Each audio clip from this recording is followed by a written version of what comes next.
So, hello everyone. Welcome to our celebration reading and kickoff for Ground Issue 2. Here it is, Issue 2. Pick it up at groundfiction.com and on Amazon. We will have some opportunities for you to win or pick up an ebook later on today. And as always, you can sign up for our newsletter to get updates and all kinds of things. We have a number of readers for today and a number of writers from our current issue and our past issue. So I will announce the folks that are here. Wave your hand when I say your name. You guys are readers. I see Brett Welch is here from Ground 1. B.R. Welch, aka Elizabeth Wetmore is here from Ground 2, author of Valentine. Just, a New York Times bestseller. It was #2. It's been doing great things and available at Target like there's no tomorrow. Jenn Fickley-Baker is here. Andrew Hinshaw. Liz Coleman. Julia Parmentier, who had a piece in our first issue. Nell Porter Brown, Elise Wardell, Jeannie Hua. Jeannie's not going to read for us today, but we have a new audio of her reading coming out soon on our website. And many of the readings from today will also be repurposed on our website for our new podcast on SoundCloud. Also, Jane Bolden is here, who has a piece in the first Ground and is working away on plenty of more good fiction all the time. And joining us from Canada. So our international authors today are Brett from London, Jane from Canada.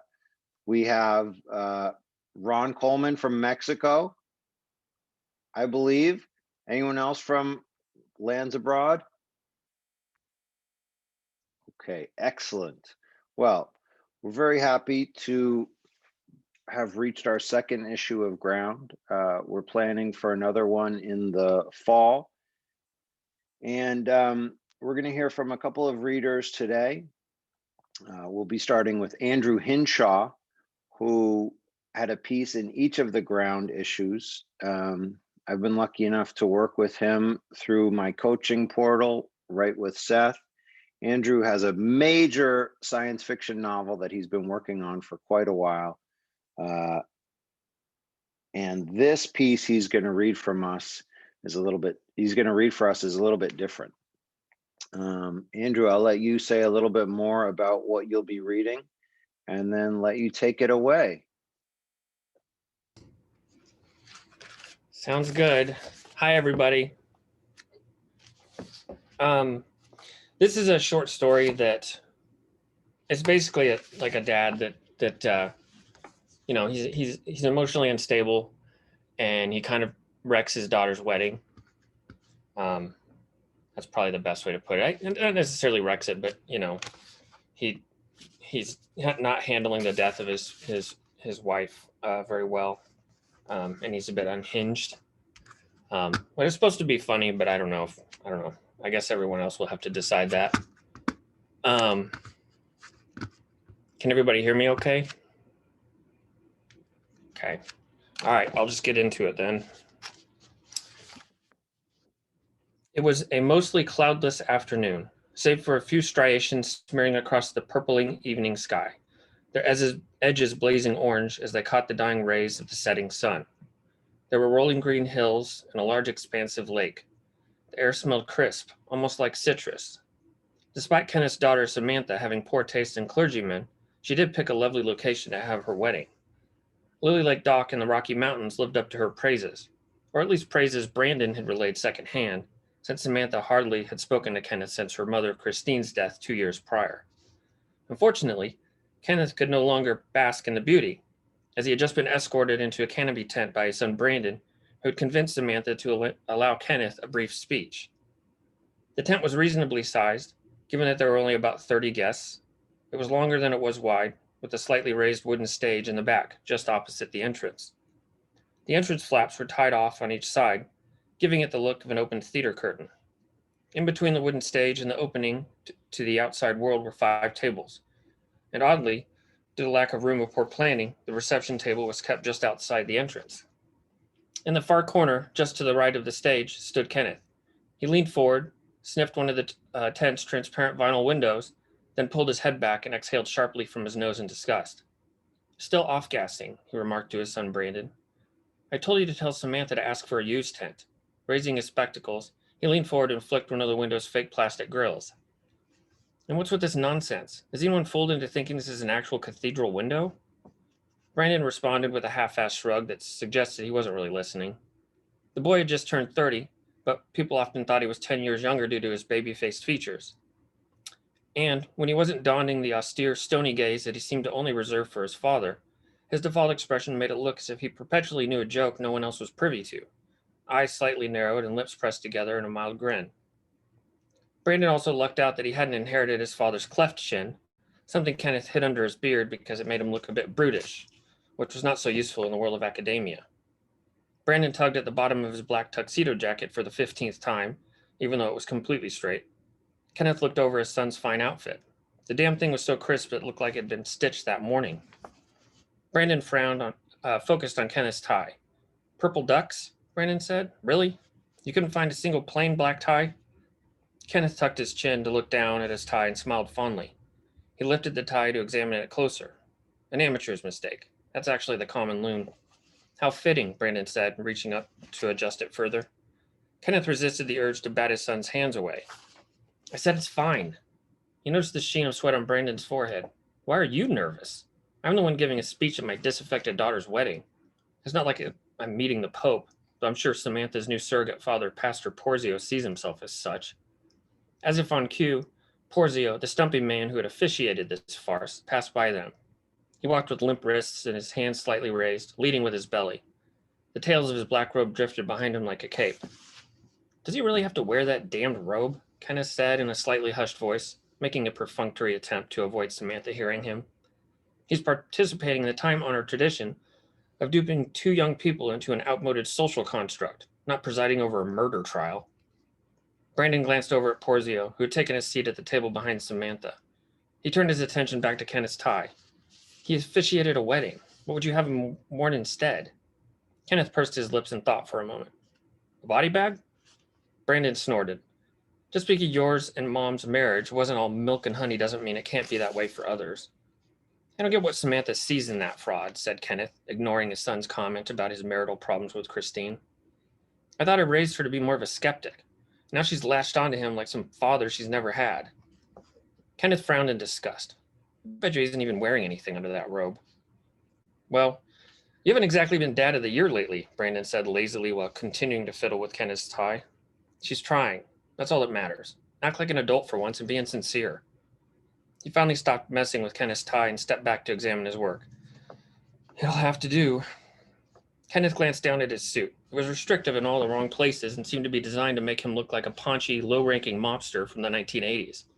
Except for the sneakers, which were broken in and then some, having been stained green from one too many lawn mowing sessions. Brandon had tried his damnedest to get Kenneth to wear dress shoes, but Kenneth had only said he was going to allow either his body or feet to be stuffed into something 2 sizes too small, not both. Brandon went to take Kenneth's glass of wine, but Kenneth pulled it back out of reach. You've had enough, Brandon said. Your teeth are turning purple. Then they'll match my tie. Brandon gripped Kenneth by his shoulders and gave him a stern look. Kenneth noticed how Brandon's baby blue bow tie brought out the crystal blue in his son's eyes. It was another lucky genetic roll of the dice. Kenneth had always been disappointed in the muddy brown color of his own eyes. They looked like stagnant water in a pothole, or boiled shit. You have your mother's eyes, Kenneth said. And my father's receding hairline, Brandon said with a faint smile. Kenneth knew his son well enough to know that Brandon's quip wasn't just banter, but an attempt to derail the subject of his dead mother. I saw her again today, Kenneth said, doubling down. On the way here. She was driving a Honda when we passed by that motor lodge in Estes. Mom never owned a Honda, Brandon said as he craned his neck to look at something over Kenneth's shoulder. Kenneth narrowed his eyes and tilted his head to meet Brandon's gaze again. How is it you always pretend to be distracted when I bring her up? You know why, Brandon said, his expression momentarily darkening. Just tell Dr. Collins about it when you see her next. And I was distracted. Brandon jerked his chin, signaling for Kenneth to turn around and see what he was looking at. Kenneth did as he asked, looking through the opening of the tent. He saw a triangular tree outside with blue-green needles and a few people standing by it. It was just to the right of the banquet table. Why are you having me look at a cypress? Or is that a spruce? Definitely a conifer.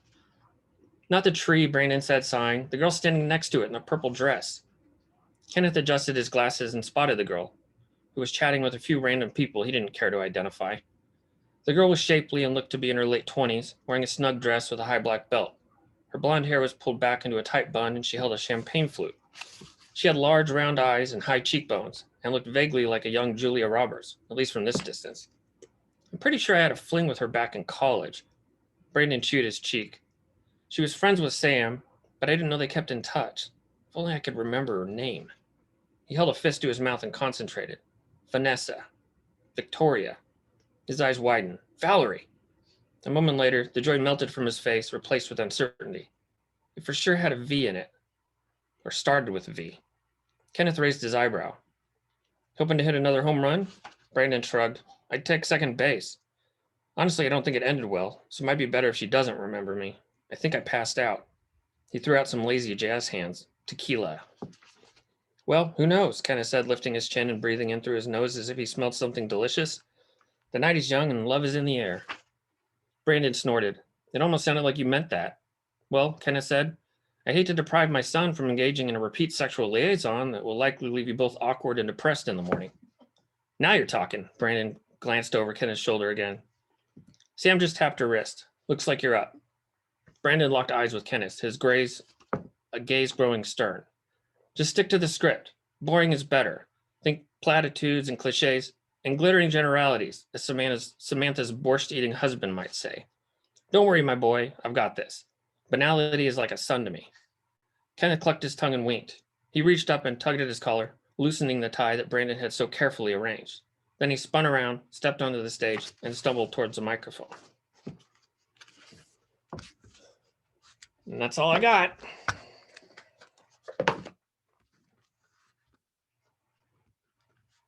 Oh, I think Seth is muted. Thanks, Andrew. Thank you, everyone. Thanks. Let's everyone celebrate that with some lazy jazz hands.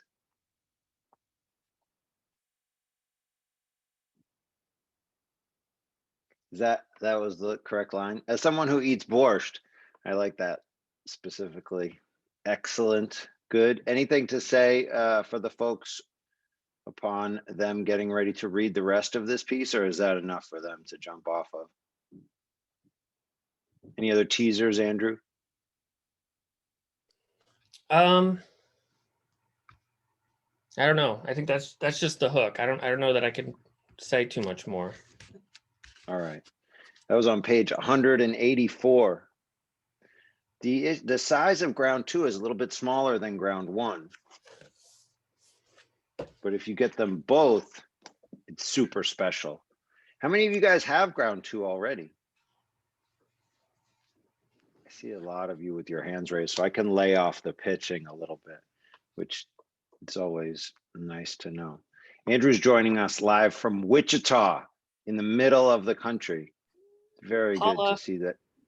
Yeah, right? Wichita is big out there.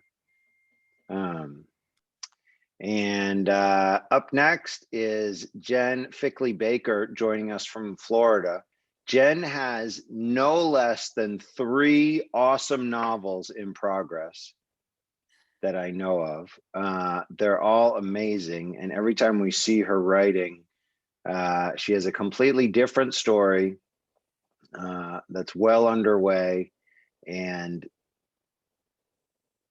they all blow us away.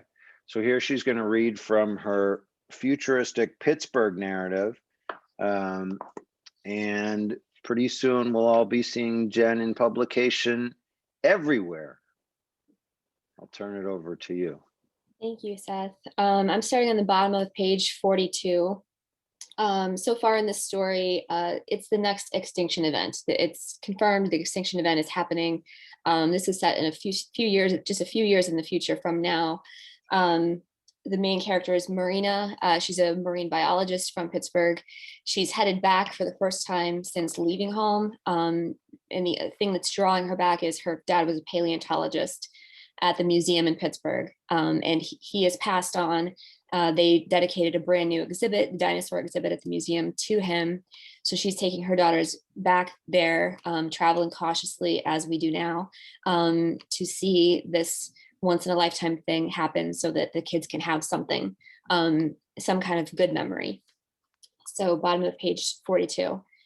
She'd taken just a few steps when a gold plaque on the wall inside the door caught her attention. Dedicated to the work of Dr. Alfred St. James, paleontologist. Look, Stella, Marina nodded, your grandfather's name. Gosh, he would have loved this. He would have loved for the two of you to see all of this. It had been a risk bringing the girls here, taking them anywhere really, since the virus had mutated, become more dangerous, killed faster. For a moment, it felt worth it, as if she were safe inside her father's house again, that she'd made the right decision for the three of them. Cool, can I have a phone to take a pic? Stella thrust her hand out. As if on cue, the phone buzzed in the pocket of her cardigan, a silent text alert. Marina's stomach plummeted. 5 times, she could hear her father say. Not now, Marina said, glancing at the plaque. We'll take pics on the way out. Let's just enjoy it first, no phones. Okay, let's go, Stella dashed ahead, calling back as she ran. What are all of these, Mom? Do they have a raptor? But Marina kept her eyes on the plaque a few seconds longer, slipping her fingers into her pocket and clicked the button on the side of the phone, acknowledging the text without reading it. 5 times. Her mouth went dry. A brick of anxiety began to form in her stomach. She turned and pushed Sadie, who was now babbling at the top of her tiny voice, deep into the exhibit. Marina rolled alongside a brontosaurus on her left. Its tailbones grew from the size of tiny piano keys, arched up into its massive spine and back legs. Its long neck stretched up toward a tree, where its skull poked its jaws toward a tree as if readying to eat leaves. Look, Sadie, a big guy, Stella said. Roar! Stella attempted a snarl and curled her fingers into a dinosaur claw. Roar! Stella gasped. Mom, look up there. She was standing in the center of the aisle ahead of them, pointing at a massive winged and lethal beaked skeleton hanging from the ceiling. Oh, wow. Marina looked up, then stepped around Sadie's stroller. She stooped down next to her and pointed up. Look, Sadie, a birdie. Birdie? Sadie repeated and stabbed a chubby baby finger in the air. Her ice blue eyes, Will's eyes, curiously absorbing it all. That was a bird? What kind of bird? Stella asked, making a face and walked back towards them.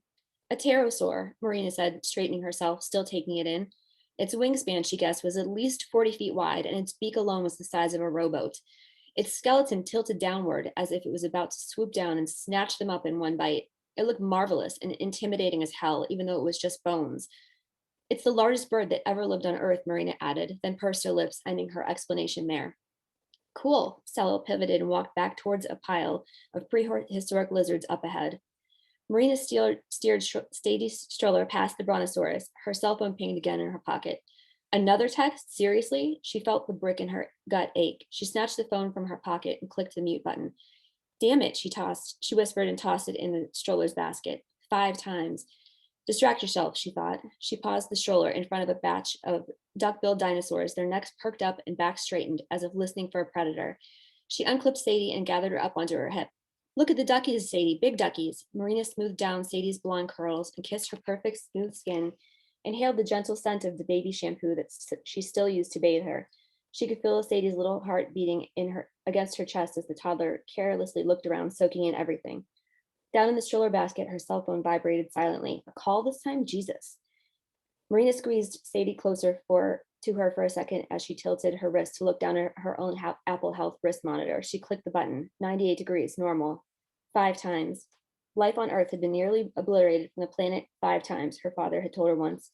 They were in his lab at the museum, and he was peering into a microscope, piecing together the skeleton of a tiny Oculodotavus, one of the smallest prehistoric lizards ever discovered, using 2 sets of tweezers. They were called mass extinction events, he said, without looking up. At the time they'd had this conversation, Marina hadn't paid attention to his words. She always thought dinosaurs themselves were more exciting than how they died, until the viral infection took hold in Asia and then swept around the world. Then Marina began Googling terms she'd remembered from her father's conversation, warning that yes, their world could in fact end, just as it has 5 times before. The first mass extinction event, the Ordovician-Silurian event, had happened 440 million years ago, when falling carbon dioxide levels plunged the planet into a cataclysmic cooling phase, and life literally froze to death. Next was the Devonian extinction 359 million years ago, when a series of comets, meteors, or both smashed into Earth. The heat of the impact polluted the atmosphere, and 70 to 80% of life suffocated. Third was the Permian Triassic extinction event 250 million years ago. Volcanic eruptions in Siberia released toxic levels of methane gas and carbon dioxide, poisoning the air.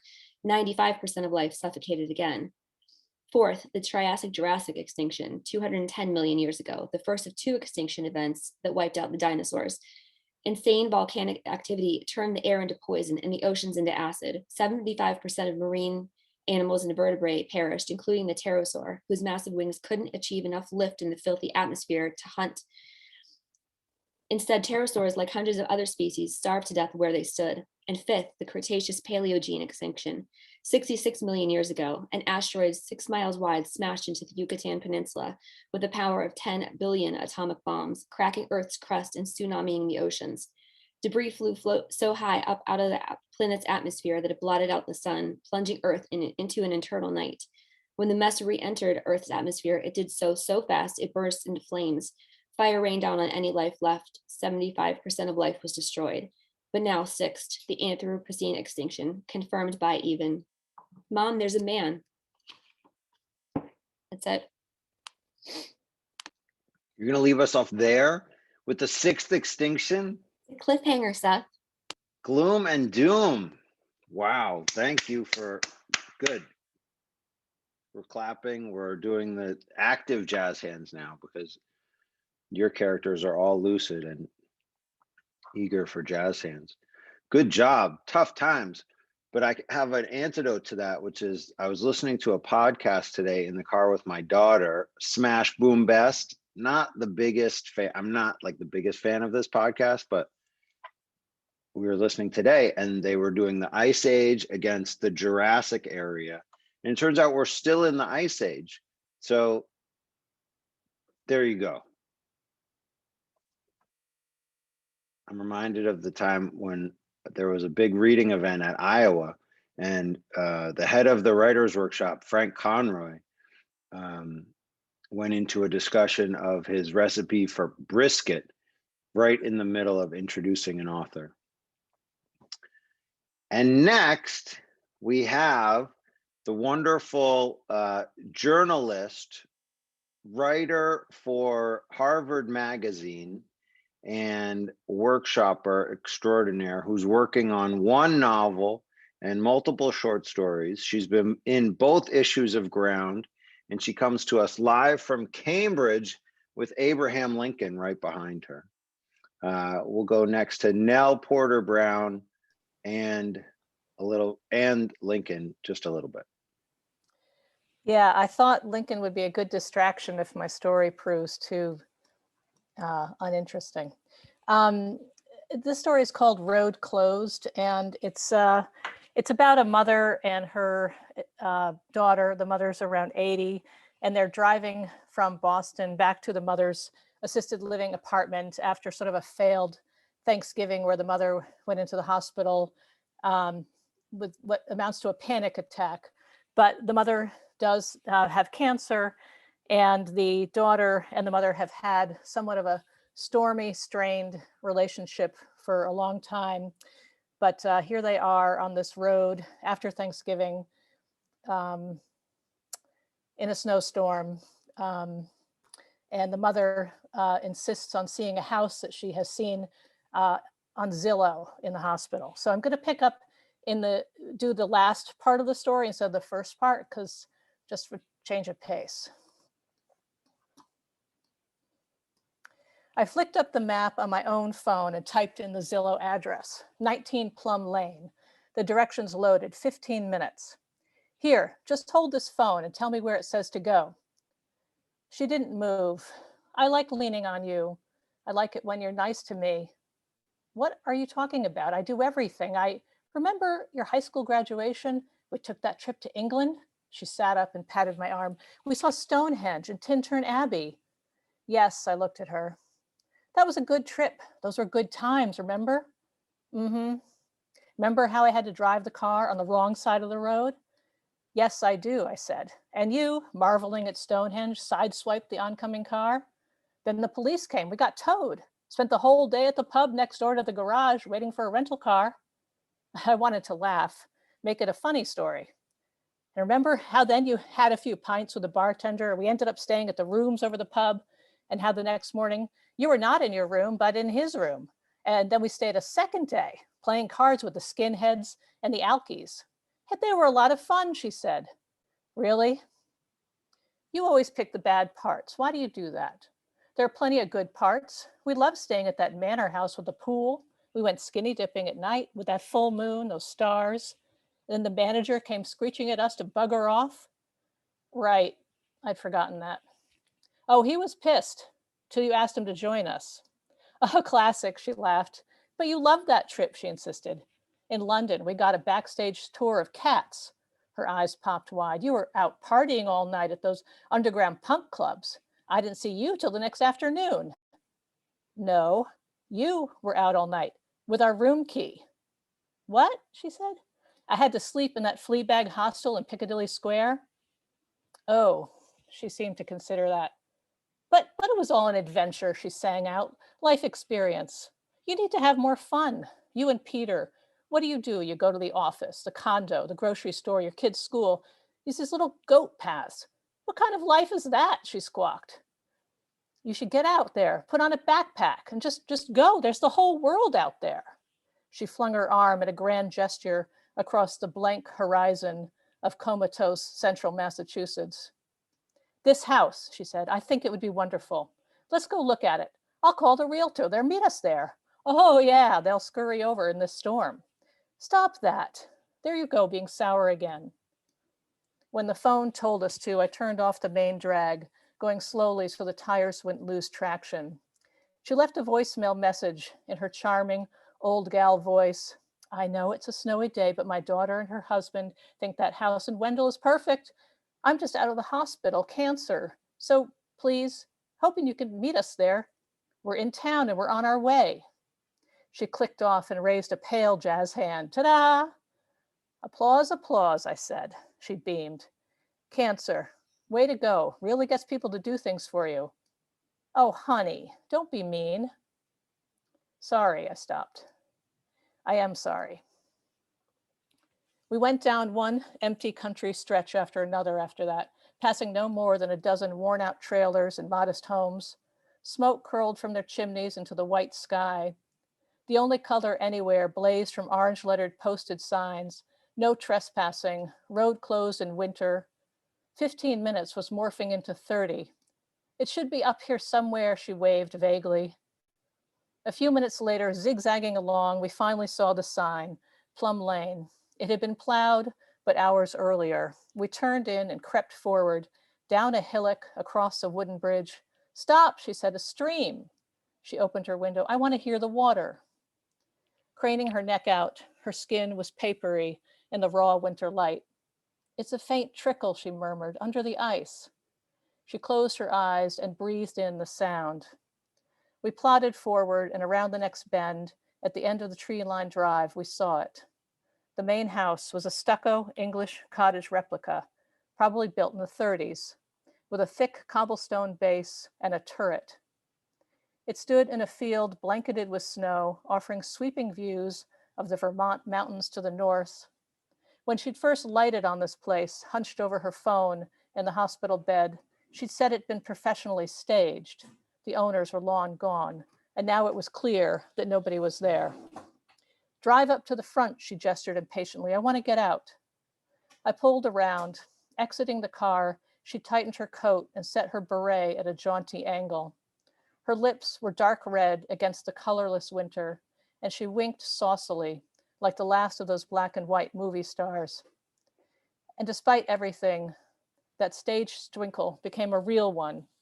The real Diana Darling was radiant with joy, smiling in a way that I had not noticed in years. She slammed the car door and faced the house. Then her head appeared at the window. Aren't you coming with me? I don't think we need to walk around.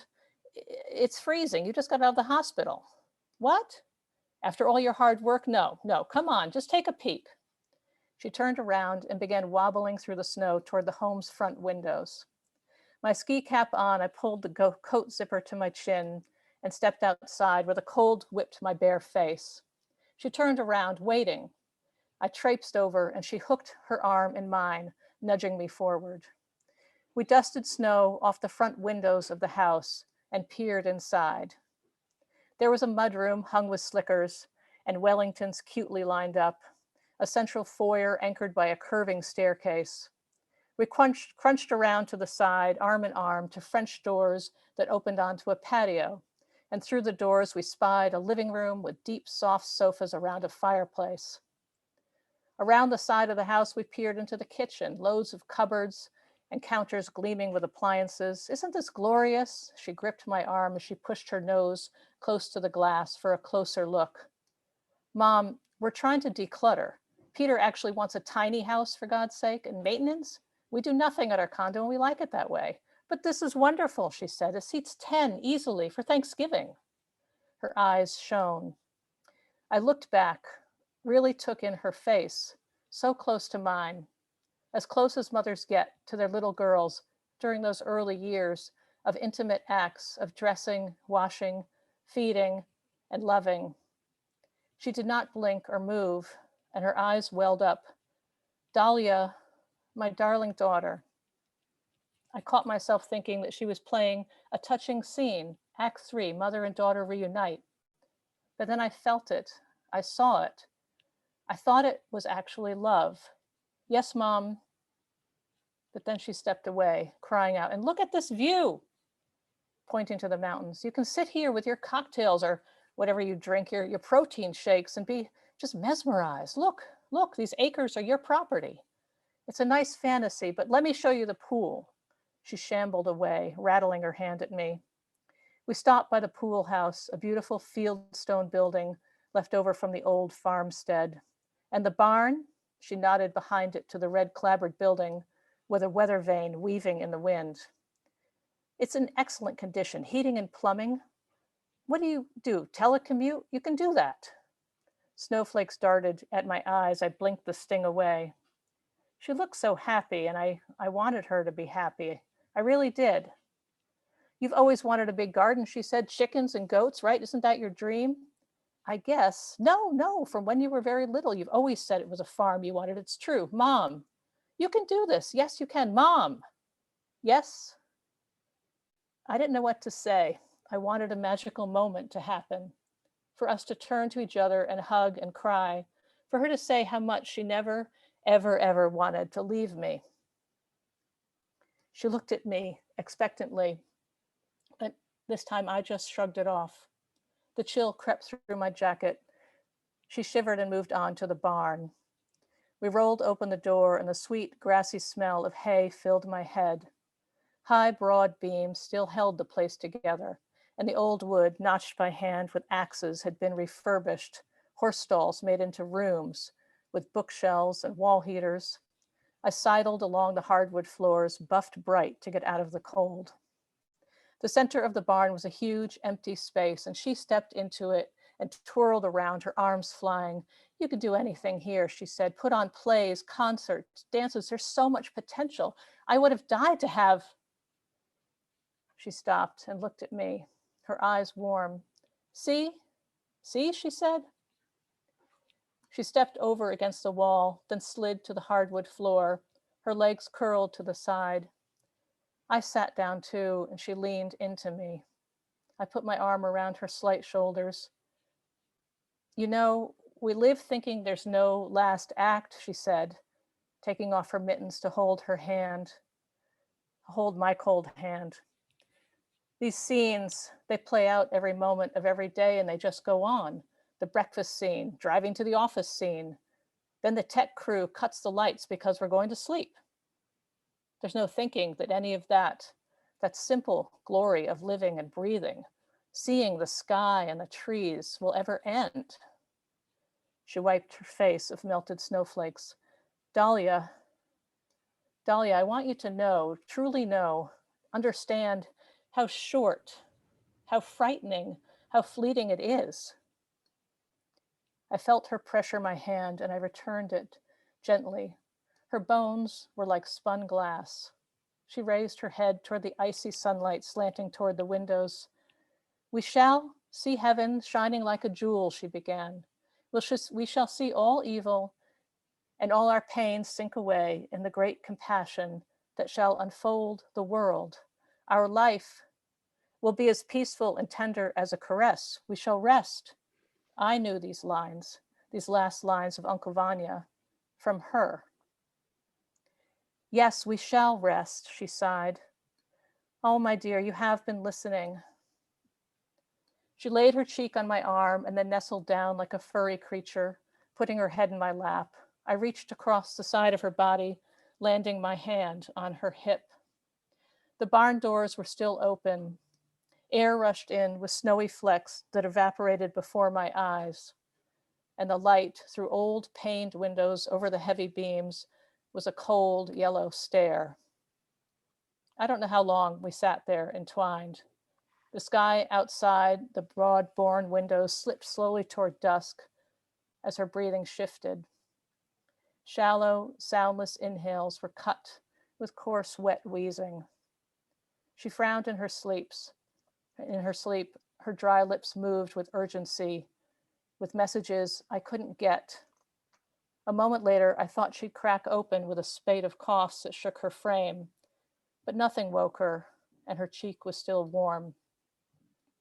I imagined her lungs overstretched from belting out all she had to give to audiences night after night, and these lungs tired of diving headfirst into life, even when the pond was shallow. These lungs, now infested with cancer that would probably, quite soon, I was afraid, choke her. Until then, she had a few songs left, and she'd take her cues, graciously or not, and I would no doubt be standing by in the wings for every single note.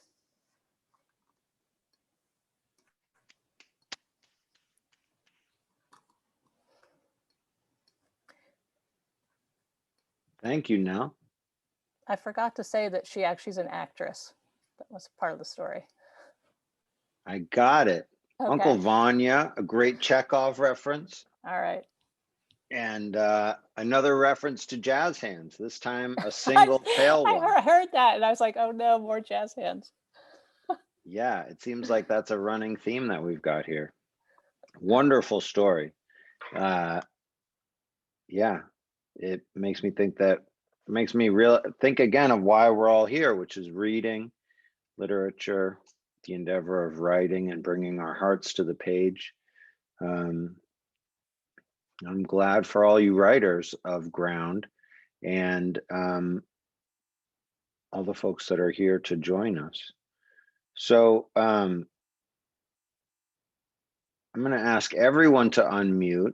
We can do a quick round of applause for the first three readers. We'll take a few minutes to visit the refreshment table in the back. We've got some nice wine and cheese for you over there. We encourage you to kibitz with your fellow attendees, and we'll come back in 3 to 4 minutes. But first, I'll ask everyone to unmute, and we can have a brief round of applause for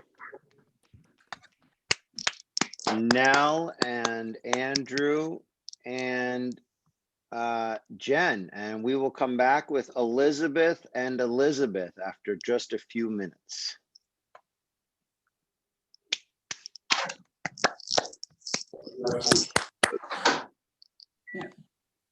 I've been joining this event live from comatose Western Massachusetts myself. Wendell is where Phyllis and Jim live. Wendell might be a little sleepier than East Hampton, I think. I hope. It's a wonderful opportunity for everyone else to see what it's like when you get around writers and workshopping writers. They go right into talk. This is great. Henry and Nell are talking about a piece that we workshopped on Wednesday night, and they can't stop talking about it. And Henry's working on the story, and there's a lot of good stuff going on in these workshops. And And likely we'll see Henry in an upcoming issue of Ground. So yeah, thank you again for that piece, Nell. That was excellent. And I look forward to hearing about further adventures of you and Henry and Jean on far-flung Maine islands. What stays on the island, what goes on the island stays on the island, whatever they say. Well, maybe you should mail them the link to I've seen the link to this island house. It's very Dwell magazine-esque. Yeah, it's mod. Yeah. Very nice. And rustic. Yes. Great. So we have two more readers. Both of them are named Elizabeth. One goes by Beth, one goes by Liz. And we're going to hear from Liz Coleman first. She joins us from the Bay Area in California, where she is a lawyer and a writer who is working on her second novel. The first Ground featured an excerpt from her first novel, and she subsequently started working on a screenplay and the second, but I've seen drafts of probably 6 or 8 novels that Liz has started over the years. We've been working together since she took my class at Stanford, maybe 10 years ago. So I've seen a lot of good writing come along from Liz, and this is a short story that she has in the second Ground that she'll be reading from. And we're very happy to have her here with us. Is all of your family back? Is everyone ready? Looks like it. All right, here we go. Liz right. Coleman, everybody. All right. So my piece is a short story I wrote called A Gift from the Crows.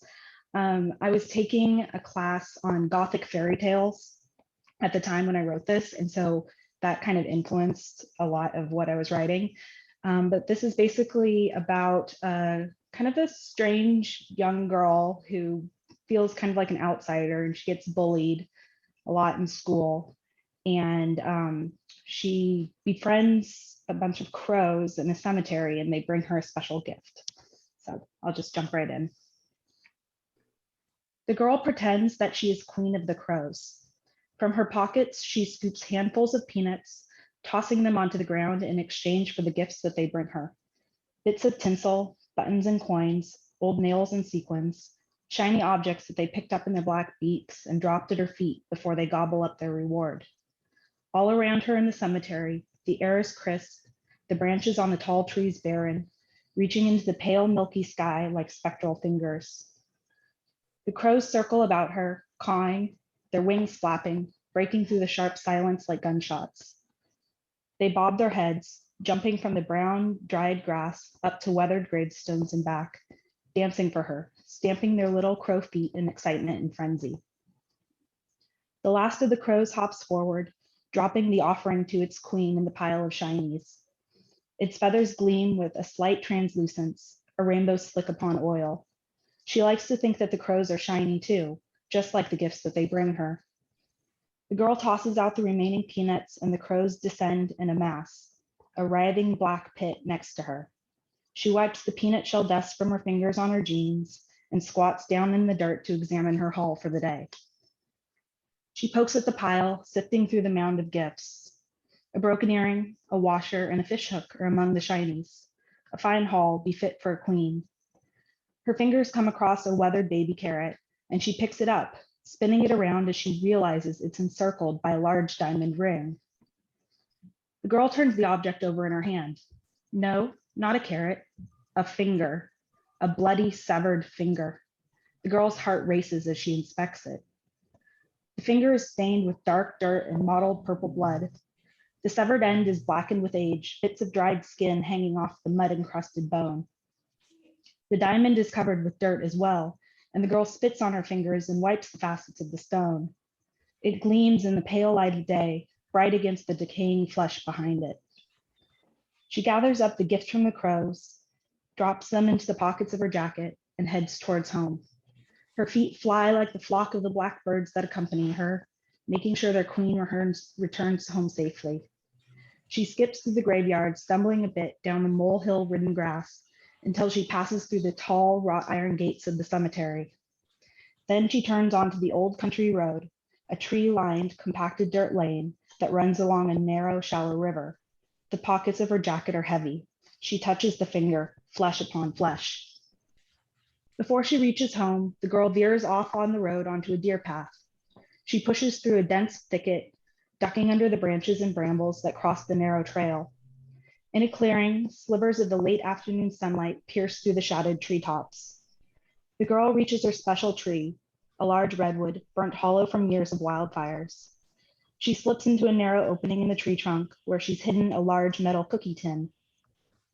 A beam of sunlight from outside the hollowed tree cuts into the shadows, spilling over the packed ground. Sitting cross-legged on the cool, damp earth, the girl pushes her tangled hair back from her face and removes the tin lid. Inside are washed out jelly and pickle jars, and she starts sorting her treasures into the glass containers. A button here, a nail there, but she hesitates when it comes to the finger, wavering between the small jar filled with bits of snake and mice bone and the jar filled with sequins and silver beads. Neither will do. The girl shoves the finger into her pocket and stashes the rest of her treasure into her secret spot. She slips out through the opening of the tree and starts running for home, back through the woods and out to the main road. Her lungs burn as she runs up the front steps to her house.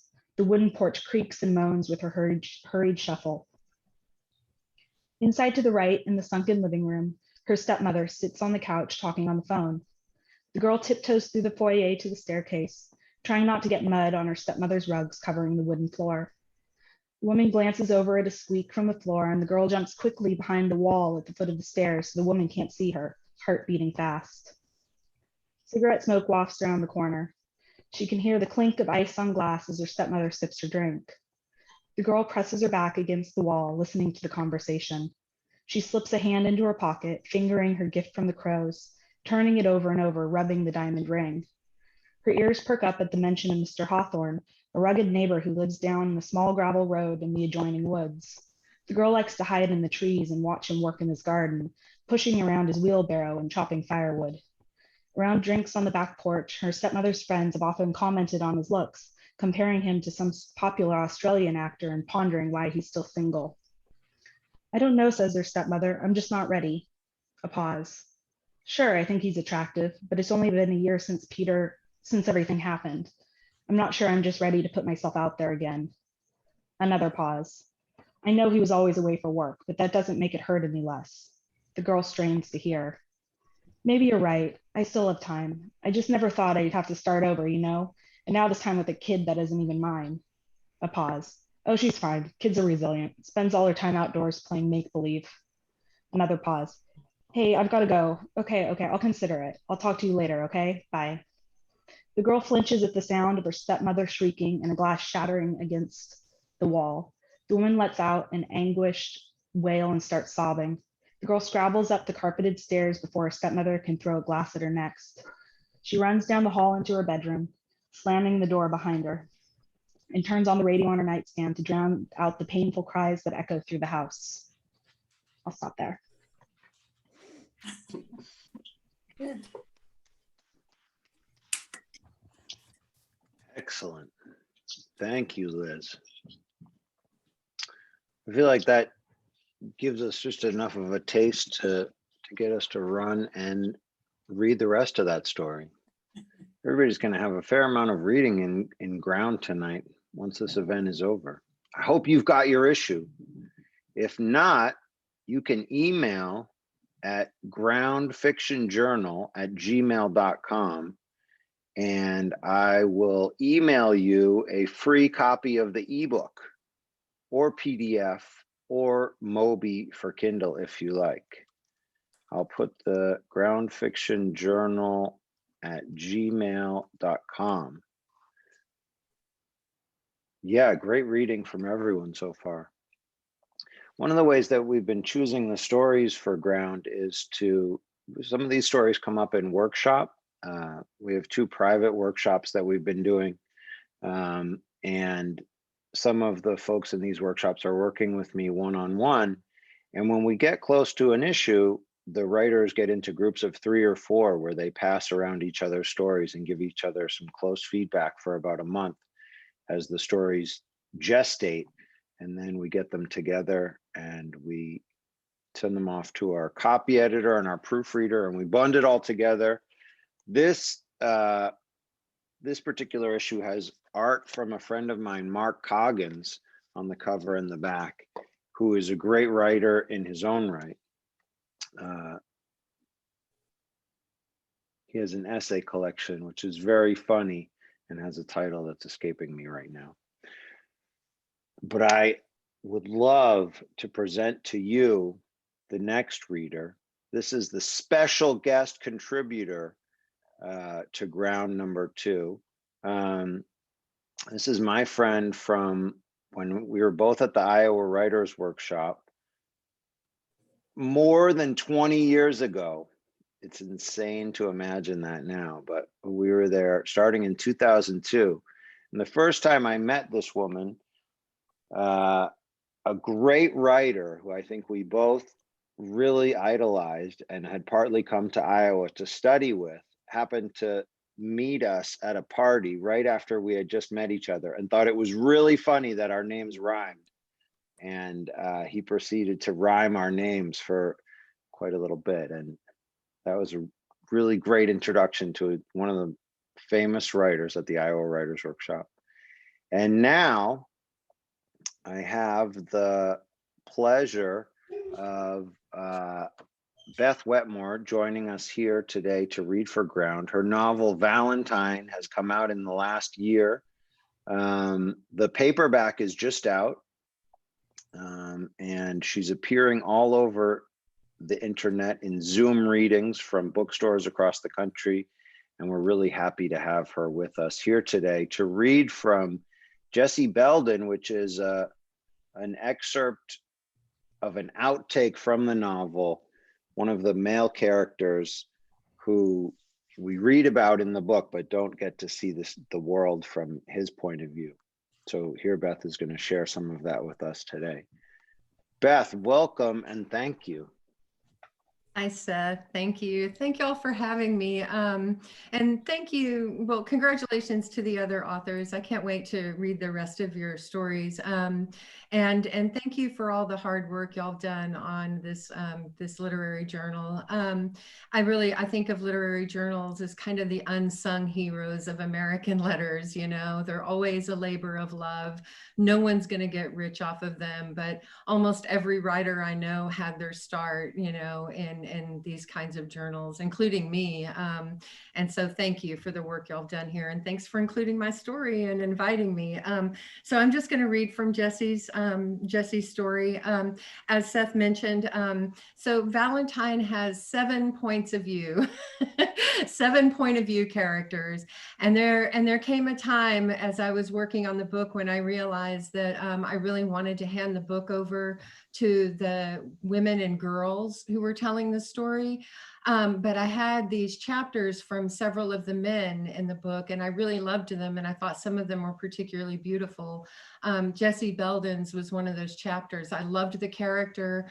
I loved his voice, but it just didn't work in the book. And so I cut it and then worked to shape it as a short story. And so that's what this is. So I'll just read for a few minutes. Thanks again. When you finally get back home, keep your discharge papers in the front pocket of your shirt, like somebody might stop you and demand to see them, like maybe just coming back alive makes you a criminal. Nadine picks you up in Fort McClellan in the family Pinto wagon and drives you back to Eastern Tennessee. For 300 miles, you sit in the passenger window with your eyes closed and your good ear next to the open window. When you think about home, try to remember the racket in those woods out behind your mama's house, thrum of cicadas, frogs belching down by the creek, 2 crows trying to keep jays and cowbirds away from their nest, buzz of mosquitoes in yellow jackets. Animal noise, not people noise. Try to remember the splash of a rainbow trout when you pull it from the Clinch River, the scrape of aluminum dragging red mud when your fishing boat hits bottom, and that same red mud sucking and climbing up your legs when you step into the Clinch River to wash the smell of fish off your hands. Nadine lays on the horn as soon as she turns off the highway and starts up the dirt road that snakes through your family's holler. Your mom's trailer is filled with people smiling and shaking hands. Uncles talk about driving to Eastern Kentucky for work in the mines, their mouths open and close like snapping turtles when they say you picked a bad time to come back to Eastern Tennessee. They fixed your teeth when you joined the service, and now your mother covers her mouth when she laughs, her big hand marked with scratches, knuckles twisted and raw. Cousin Travis even drives from Texas to welcome you home, pulling up in a new Ford F-150, shaking your hand and asking what's next. Ain't no jobs here, he says, that's sure as shit. He wears new boots and a new nickname, Boomer, because he nearly blew himself to kingdom come his first week on the job. You don't need to know diddly about petroleum, he says. Just do what they tell you and collect your pay on Friday. $300 a week, brother, and all the Texas pussy you can handle. But everybody can't always be standing on your good side, and you miss a lot. After a while, it starts to sound like airplanes taking off. Nod and grin and let somebody fill your cup. And when they ask where you've been, tell them, hell if I know. I never learned to pronounce the goddamn name. And think of the 2 boys you had to shoot before you got your orders to come back home. To hear that noise you remembered while you were overseas, walk a little ways into the woods behind the house and stand real still. Before the war, your hearing was so good your uncle used to brag about it. Us Beldings always were blessed with good hearing. Take Jesse there. He can hear a doe swat a housefly off her ass from 100 yards off. He can hear a tick let go of a dog's ear and a catfish farting from the bottom of a 30-foot swimming hole. But on the day you come home to Eastern Tennessee after 3 years serving your country for something you never figured out, you sit in the woods and listen. And when the sounds finally come, branch strikes dirt when a little breeze shakes it loose from the tree. White-tailed deer tears up the woods. Rifle reports from the other side of your holler, Belden holler. You can't decide if you're really hearing them or just the memory of them. In January, drive away from Eastern Tennessee with your Army gear in the back of your truck and Boomer's phone number in your pocket. Drive with a particular kind of noise in your head, a Jesse Belden get your shit together kind of noise. And when the trees disappear on the other side of Dallas, wonder how any place on this earth can be so brown. In Tennessee, brown is the color of Nadine's eyes or a white-tailed deer. Here, it is everything. Brown earth, brown fences, brown derricks and jacks. Even the shining blue sky will turn brown if the wind blows hard enough. At the Veterans Hospital in Big Spring, hand your discharge papers and medical card to the guard. Tell him, I don't know what's wrong with me. There's a ringing in my right ear and a howling in my left. Some days everything hurts and I don't know why. Stay for 2 weeks, sleeping in a ward with men whose arms and legs and eyes and minds are gone, and see how blessed you are. Don't take it personally when one of the doctors hands you a stack of papers and curls his fingers around the bony knob of your shoulder. You are 22 years old, he reminds you, time to get your shit together. And you want to say, I'm trying, but I can't hold a thought in my head for more than a couple of minutes, and I can't be busy, but I can't be still, can't be in my skin, and don't know how to leave it behind. Instead, feel the weight and shape of his class ring through your t-shirt and ask him, how far is it to Odessa? And when he walks you out to your truck and points west, follow his gaze and see nothing but flat brown earth and telephone poles. When he tells you it's only 60 miles and be sure to lock up your truck at night, wish he could be your father. I'll stop there. Thank you. Thank y'all.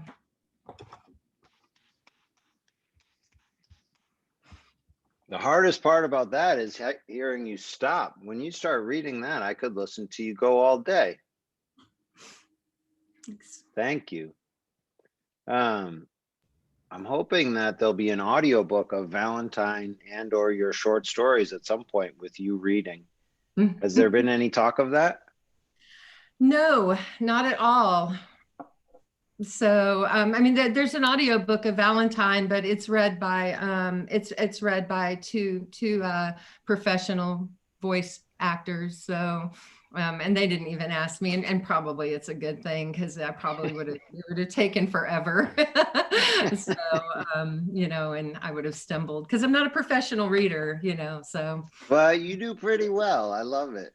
We will definitely, one of the things that we're working on with Ground is to have more stories free on our website. And so Jeannie Hua, who's here, her story from the second issue of Ground will be coming out on the website in its entirety as a podcast that she recorded. And we'll be putting other stories on the website in full as stories on the web and podcasts. So more to come at groundfiction.com. Visit it, bookmark it, join our newsletter. We're working on all kinds of things at Ground. And so we would love to hear some questions or thoughts from the audience for Beth or any of our writers here today. You can ask your question. Yeah, the concierge should be able to let you up. All right. So if someone has a question, I'd love to hear it. You can raise your hand physically or with the Zoom feature, or you can put it in the chat. And I see there's a new one there's one in the chat from Jen. Jen, do you want to ask it or should you ask it? Go ahead. Sure. Yeah. So Beth, I love Valentine. So thank you for being here today. One thing about your craft that I really liked in the book was your use of metaphors and similes that I don't know if you made them up or if they're just ones I've never heard growing up in the North. Can you speak to what that added to your characters, and did you make these up, or are they commonplace in Texas? So some of them were commonplaces, you know. Valentine is a pretty voice heavy book, and I tend to be a pretty voice heavy writer. And so some of them were expressions that I knew growing up. Some of them I made up, you know, and in terms of how I came to them, I come to similes and metaphors the way I come to almost everything in my writing, which is to say, by sound. I read aloud constantly. You'll never see me writing my book in the corner of a coffee house ever, because I'm constantly stopping and reading aloud over and over and over again. And then, you know, of course, once I've got an image or a metaphor or simile, I'm always kind of trying to double check in with myself to make sure that it's not, you know, overused or lazy, you know, or that really that it's just right? Because that's always what you're trying to do, is just keep making decisions and then just get it just right. So yeah, but thank you. The podcast. Yeah, I know as a Northeasterner, meeting you in Iowa, you definitely had your own sense of language that I think is from Texas, but also some of your time in Phoenix, bartending there. You got a good sized handful of your own phrases. Yeah. I came to the workshop from a slightly different background than a lot of my peers. I waited tables and bartended for a grand total of about 15 years of my adult life. And one of the things when you're in food service for that long, you become very adept at listening to people's stories and their patterns of speech and whatnot, mostly as a way of amusing yourself during long shifts, but also because it's one of the best things about the job, honestly, you know, so it's hearing other people's stories, so and their voices. So Nell has a question for you about voices and 7 points of view. Do you want to ask now? Sure. I was just wondering if anyone tried to warn you or dissuade you against doing that, and how you mustered the confidence/faith to ignore those warnings. mm-hmm. No, not really. There were a couple of editorial changes that I made that I agreed with. I mean, well, I should say, no, I should say this. I worked on Valentine on and off for about 14 years. And I don't want to be misleading. I didn't get up and work on it every day. I sometimes took long breaks. I was raising my son and working, you know, always working to pay the bills, right? Got to work. And so I had a lot of time with these characters, you know, I spent a lot of time with these characters. So I think by the time we were ready to sell the thing, you know, I had called out the characters who weren't really working in the book myself.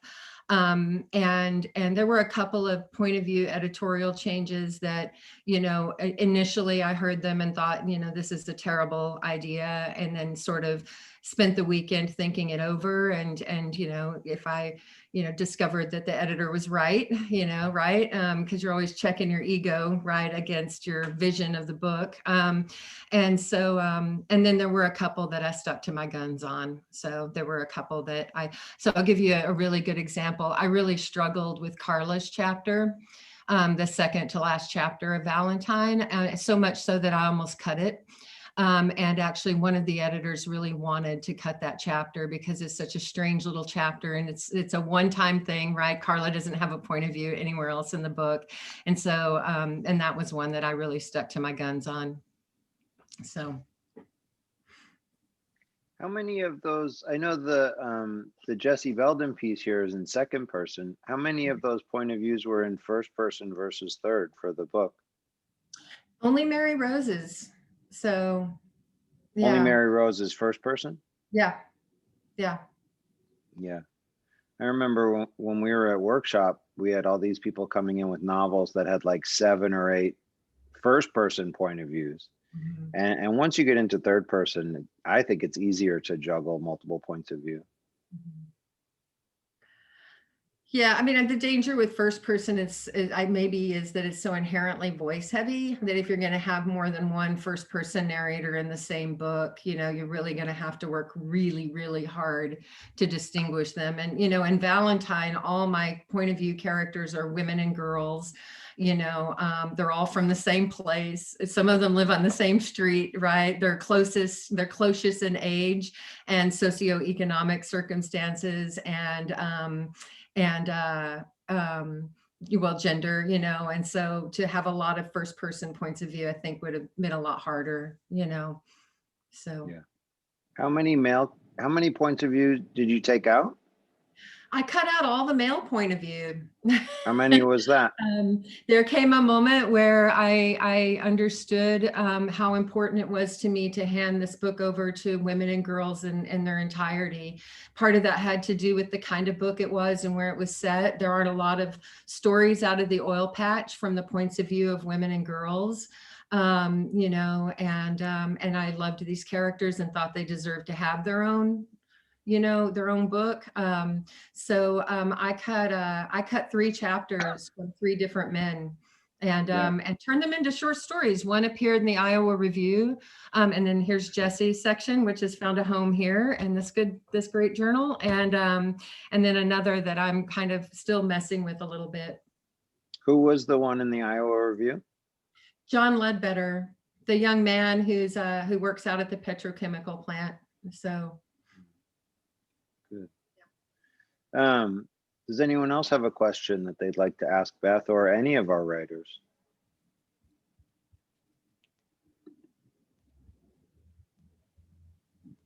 I don't have a question so much as a comment. I love both Valentine and your short story, Jesse.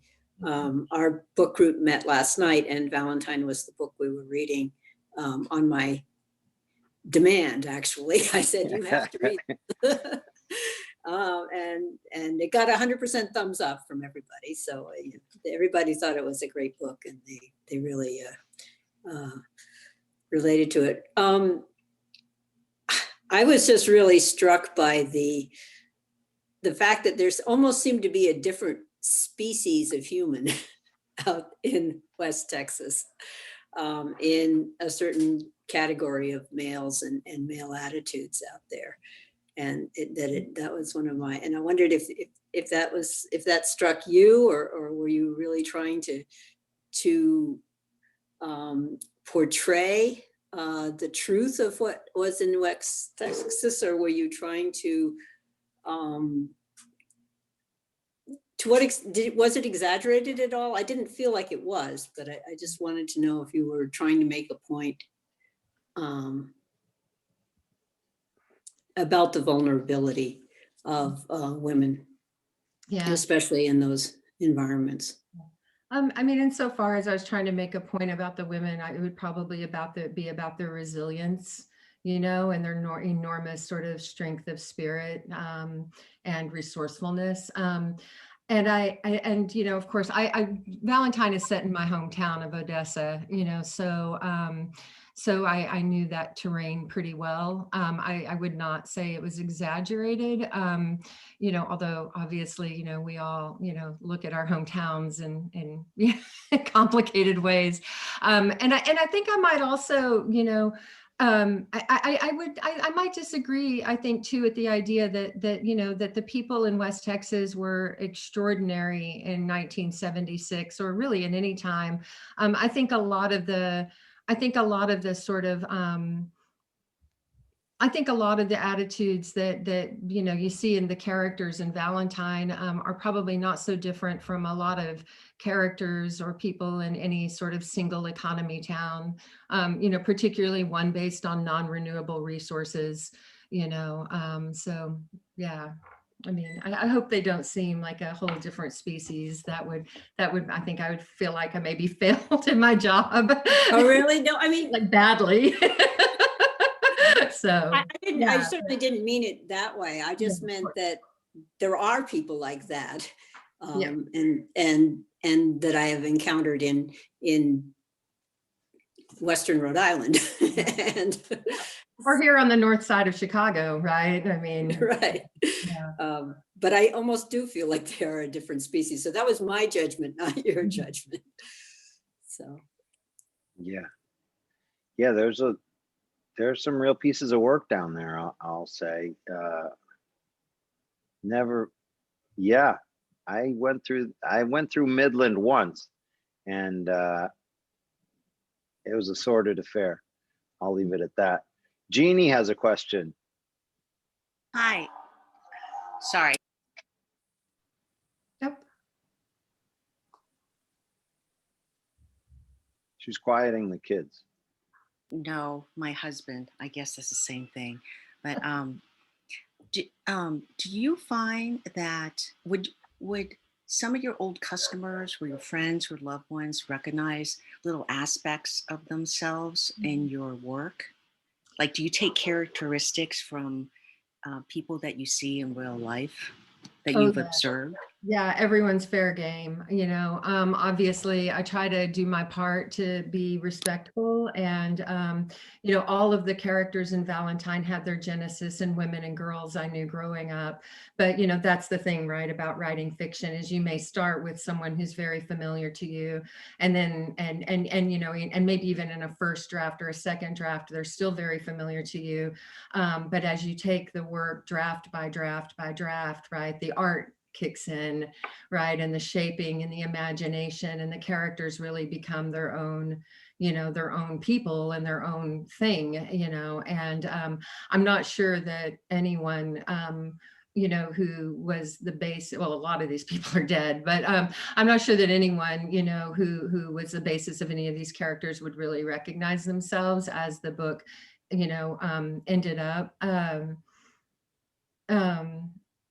Yeah, so my dad read the book, and he recognized Larkspur Lane as being pretty much lifted wholesale from the street where I grew up. So, and I did. I Larkspur Lane was, you know, very much like the street where I was born and raised. So.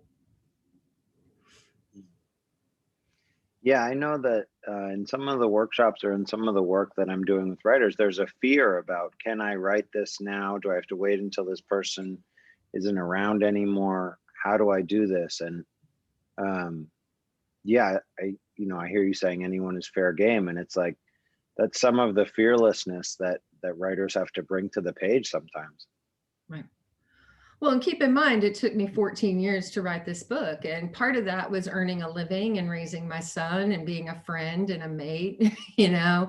And part of that was that Valentine was not an easy book for me to write, you know, and you never want to set out to harm people with your work. And, you know, and I didn't want it to just be kind of a polemic, right? You know, I wanted it to be both beautiful and useful, right? Which for me is kind of the sweet spot. And so it took me a long time to make sure that I was able to accord to all of these characters the dignity and complexity that they deserved, you know. So, and that was a very, very long process for me. I'm hoping it doesn't take quite that long for the next book. But for me, that was a very long process. So I'm sure your publisher is eager for the next book. Can you, in 14 years, I haven't taken that long to write a book, but you know, in the time that I've taken to write a book, and with other writers I know, in the amount of time it takes to write a book, you can really develop a relationship with a character. Is there any example of a character in the book that you really changed your understanding of her as you spent all that time? yeah, absolutely. So until very late in the process, the character of Karine Shepard, and I don't know how many of y'all have read the book, but she's an older woman who's a recent widow in the book, and kind of a crotchety old character, crotchety old retired English teacher who's basically recently lost her husband and has pretty much made up her mind at the beginning of the book to sort of smoke and drink herself into the sweet hereafter. And for many, many early drafts, she was a very minor character. She did not have her own point of view. I imagined her as a minor character who would occasionally step across the street to help out with some babysitting and maybe, you know, deliver some news that would move my plot along. And she was you know, I started to wonder about her, and you know, when you work on a book for that long, the world changes and you change, right? And frankly, there were just some things about the character of Karine that I began to understand as time passed. And so once I started to wonder about her and her grief, you know, and where she saw herself in the world, you know, then she really just took off. And I'm so glad, because she's actually one of my favorite characters in the final draft of the book. And I think she does an enormous amount of work, you know. And of course, she begins with this kind of premise when the book, I don't think I'm doing any spoilers, but you know, when the book opens, she begins with this kind of premise that, you know, she's retired, her husband's recently died. Of the pair of them, he was kind of the character who in the marriage who sort of kept them tethered to the world. You know how there are some in couples, there's often, you know, that person who's just full of joy, and you know, and then there's the other person who's kind of a crank, right? And her perspective on her husband was that he was the thing that tethered them to the world. So when he's gone, you know, she's kind of made up her mind that she has nothing left to give to the world, that all of her major decisions have been made, that the world has nothing left for her. And that was something that I could not understand when I began the book, but that through my own experiences, I began to understand as I worked on the book. And I'm so grateful for that, because I think she's truly remarkable. So. Yeah, thank you. Yeah, I felt when I was reading the book, there were parts of her that reminded me more of you than more parts of her than of other characters that reminded me of you. Mm-hmm. Yeah, thank you. Does anyone else have any questions or things they want to bring up? I want to thank all of you guys for coming today, for supporting literature, for supporting Ground. I'd like to say with some pride that at the beginning of each issue of Ground, you'll see a letter from me and a series of definitions of the word ground that I cooked up and found in all types of dictionaries that I think all resonate with the idea of our of what we're trying to do here, of the spirit and the idea of our endeavor. Our friend Laura has been broadcasting this on Twitch, and she's had about a dozen people with her over there. So the Twitch viewers, thank you for the readings and the discussion. I want to thank all of our readers today. I've seen some really great words of wisdom and encouragement and feedback in the chat. And I want to echo those by saying all the readings today were wonderful. I love all of the stories in this in this edition. And I thank all of you guys for showing up and reading from your excellent work. So let's have a nice round of applause for everyone. Feel free to take yourself off mute so we can hear it.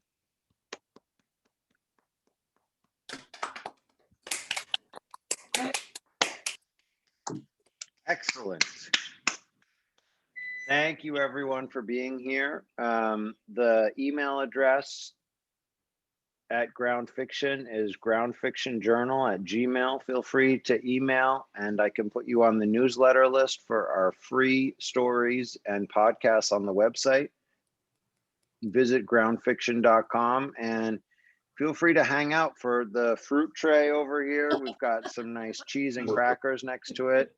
And we're not kicking you out right away. So feel free to talk a little bit as you like. Thank you, everyone.